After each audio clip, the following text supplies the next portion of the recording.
Қара Ажыран, қызғалдақтар қандай әдемі? Иә, мен сияқты. Атам мені қызғалдағым дейді. Кітаптан оқыдым. Оны грек қызғалдағы деп атайды.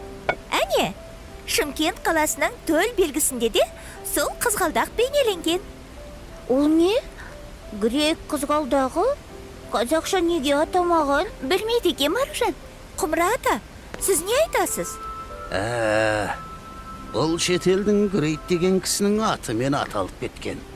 Ілгеріде ол қазақ даласына келіп, осы қызғалдақты көріп, ерекше тәтті болған екен. Сосын осы өсімдікті алып Европаға барады. Европалықтар қызғалдаққа ерекше қызығушылық танытып, оған Грейк атын берген. Мысалы, Голландия елі соның арқасында қызғалдақтың отаны аталып жүр ғой. Қалайша? Бұл әділетсіздік қой. Сонда біздің қызғалдақты Европаның емденіп кеткені ме? Ол қазақ жерінің қызғалдағы емес пе? Шынында да тарихтың кейде қателесетін кездері де болады. Құмыра ата, олай болса, болашаққа барып біліп қайтайықшы. Мүмкін қызғалдақтың отаны Шымкент болар. Бұл қателікті түзету керек. Шынымен солай ойлайсыңдар ма? Иә. Әрине. Ендеше кеттік. Торайто муслимо хас.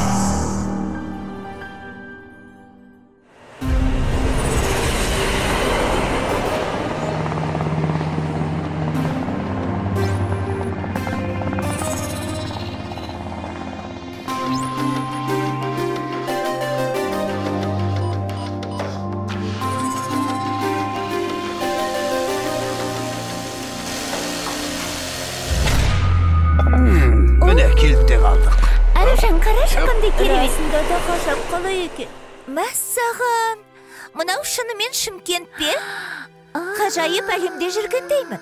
Қандай керемет. Расында Шымкент болашақта осындай бола ма? Әрине болады. Бұл Шымкенттің 2050 жылғы көрінісі. Қаламыздың болашағы ғажап екен. Солай ма, Ажыран? Қарағым, оны білмейді екенмін. Ажыран, бұл не? Міне, біздің су бұрқағымыз тұр. Мұнда не үшін бұтақты қойған? Қызғалдақ қайда?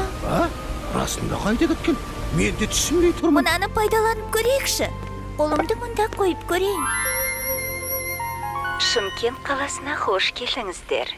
Сіздерді қандай сұрақ қызықтырады? Біз жауап беруге дайынбыз. Мұна сурет сөйлеп тұр ғой. Сәлеметсіз бе? Мұна жердегі су бұрқақтың ішінде қызғалдақтың гүлі тұру керек еді. Иә. Ол неге жоқ? Сіздер Шымкент тарихынан жақсы хабардар екенсіздер. Иә, расында 20 жыл бұрын бұл жерде қызғалдақтың мүсіні тұрған. Алайда қызғалдақтың отаны болып Голландия елі танылған соң, біз мұны алып тастауға мәжбүр болдық. Басқа сұрақтарыңыз бар ма? Жоқ. Рахмет сізге. Сау болыңыздар. Сау бол. Өкінішті. Қандай есімдіктен айырылып қалдық. Мен тарихта көп әділетсіздікке куә болғам. Бірақ мұнау өте ауыр әділетсіздік екен. Біз әділетсіздікпен күресуіміз керек. Құмыра ата, біз грекпен жолығайық. Онымен бұлай күресеміз. Ағай, сіз кім боласыз? Мен Самуэль Грекпін. Бұл Қазақстан қызғалдағы. Сіз мұны қалай емденесіз? Қызғалдаққа менің атымды берген европалықтар. Сондықтан мені мазаламаңыз. Кәне мойындаңыз, бұл біздің қызғалдақ. Қызғалдақ қазақтікі. Солай ма? Ажыран, біз онымен мәдениетті түрде күресуіміз керек. Кешіріңіз, Грек мырза. Сіз қызғалдақтың отаны қазақ даласы екенін мойындайсыз ғой? Әрине, Біз сізді мәжбүрлей алмаймыз. Болды. Мойындайым. Қызғалдақтың отаны қазақ елі. Солай болғаны дұрыс сияқты. Түсіністікпен қарағаныңызға рахмет. Жарайсың, Аружан. Ей, балалар, біз оның қандай адам екенін білмейміз ғой. Иә. Сондықтан жүріңдер, қыздарым. Барып көрейік сол забанға. Жерге қызыл кілем төсегендей. Біз қазір 18-ші ғасырға келдік. Міне, Шымкенттің қызғалдағы сол кезде де осылай шайқалып тұрған. Керемет. Әне, Керемет. ана отырған кісі сол болса керек. Барып жөн сұрасайық. Ей, сары бала, кім боласың? Мұнда не істеп жүрсің? Я не істеп жүрсіз? Менің атым Самуэль Грейк. Қазақ даласында келген ғылыми экспедицияны бастап келдім. Демек, мұна қызғалдақ сіздің есіміңізбен аталған ғой. Иә, солай десе де болады. Грейк ағай, бұл қазақ даласының қызғалдағы ғой.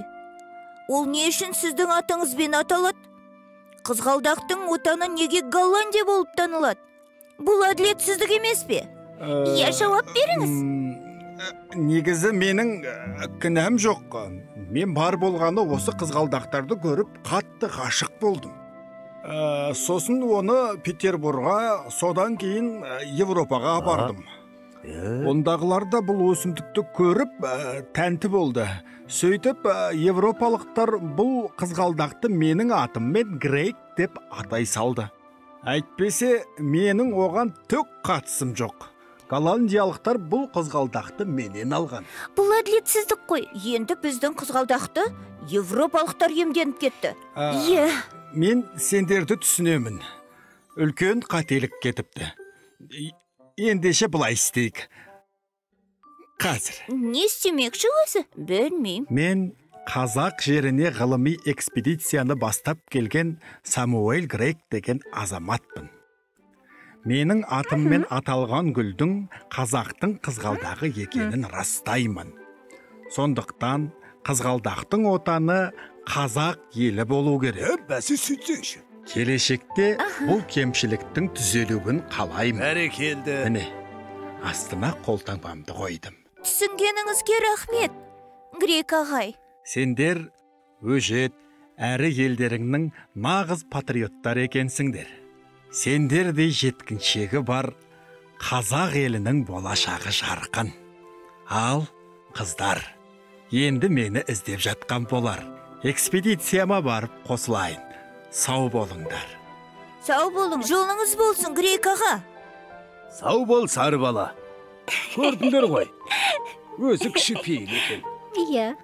Ал, балалар, енді біздің де қайтатын уақыт келді. Я, бұл сөз жоқ сенсация, бірақ бұл қолжазба қайдан келді? Құмырата, енді не деп жауап берейін? Қойдан білейін. Біз қолжазбаны Шымкент цитаделі аумағындағы қазба жұмыстары жүргізіп жатқан жерден тауып алдық. Енді бүкіл әлем Шымкентті қызғалдақтың отаны деп танитын болады. Бұл істеріңізді ерлік деп бағалайсыздар ма? Жоқ, біз олай ойламаймыз. Өз елін, өз жерін шын сүйетін кез келген азамат осылай істер еді. Грейк қызғалдағы қазақ елінде қайта оралып, бүкіл халыққа қуаныш сыйлауда. Сіздер қандай сезімдесіздер? Қызғалдаққа байланысты алдағы жоспарларыңызды айтсаңыздар. Голландия президенті Қазақстан президентіне Шымкенттің қызғалдағына қатысты хат жазыпты. Осыған қатысты пікірлеріңізді білдірсеңіздер. Болашаққа тағы бір барып келейікші. Бұлар қайда жоғалып кетті? Қайда жоғалып кетті? Бұл сиқыр ма әлде? Мыналар қайда кетті? Шымкенттің ғажайыбы таусылмайды. Мыналар жоғалып кетті. Шұғыл жаңалық. Қазір ғана Голландия президенті тікелей эфирде Қазақстан халқына үндеу жасады. Тыңдаңыздар. Құрметті қазақстандықтар, сіздерден келген керемет жаңалықты естіп жатырмыз. Иә, біз Голландия елі осындай әдемі қызғалдақтарыңыз үшін қазақ халқына алғысымызды білдіреміз. Қазақ даласы шығарған қызғалдақтың арқасында біз қызғалдақтар отаны екенімізді мақтан етеміз. Рахмет сіздерге. Алақай. Бәрекелді. Су бұрқақтың сәлі енді келді.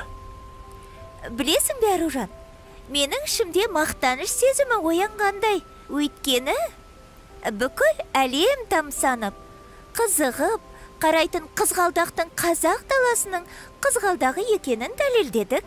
Яжран, біздің болашағымызда мына қызғалдақтар секілді жайнай берсін. Балалар, сендер тарихты өзгерттіңдер. Бұл үлкен ерлік. Сізге рахмет Құмар ата. Қаламыздың тарихымен таныстық.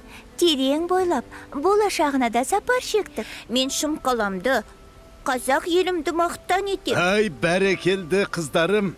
Әр азамат өз елінің, өз жерінің құндылығын біліп, оны ардақтай білу керек. Өз тарихыңды құрмет тұтыңдар. Тарихыңа тағзым ету әр азаматтың парызы.